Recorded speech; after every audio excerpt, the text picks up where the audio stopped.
Mare Constantin.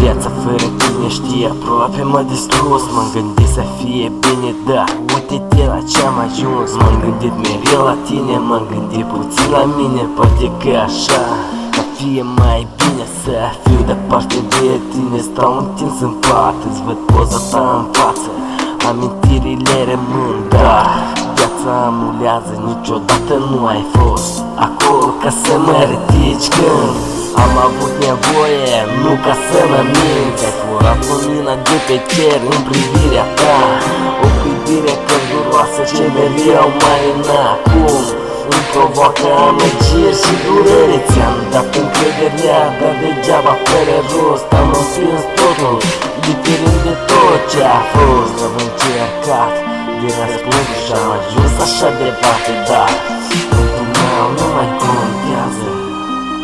În final nu mai contează.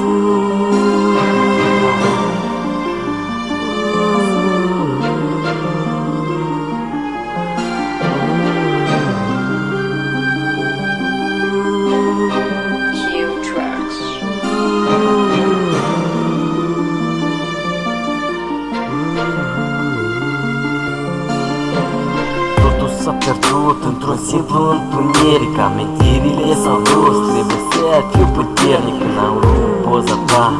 Parcă s-a rupt și cerul, totul mă înconjoară. Singură s-o duc, totul greu când suntem străini. Destinul mă înconjoară, lumea o văd altfel și totul mă învioară. Nu mai am lângă mine fata ce-mi dădea curaj, nu mai am lângă mine același anturaj. Acum stau întins pe canapea, mă gândesc la tot ce a fost. O foaie și un pic scriu, deci n-are rost. Tot a fost, nu să fie dat uitării și totul ce lași în urmă sunt orele durere. Acum nu mai cunosc, parcă-aș fi alt băiat.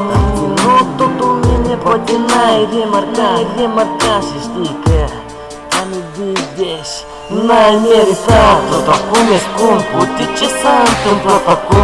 Încet din gândul meu dispar și stau și mă gândesc în vis să nu mai apar. Poate că acum fata care lângă mine știe ce e bine și ține la mine. Nu ai apreciat niciodată ce ți-am dat. Poate că nu ai fost bine sau poate nu ți-a pasat de mine. Cum poate iubita e undeva departe, dar știu va veni și clipa când va fi aproape, când va fi aproape.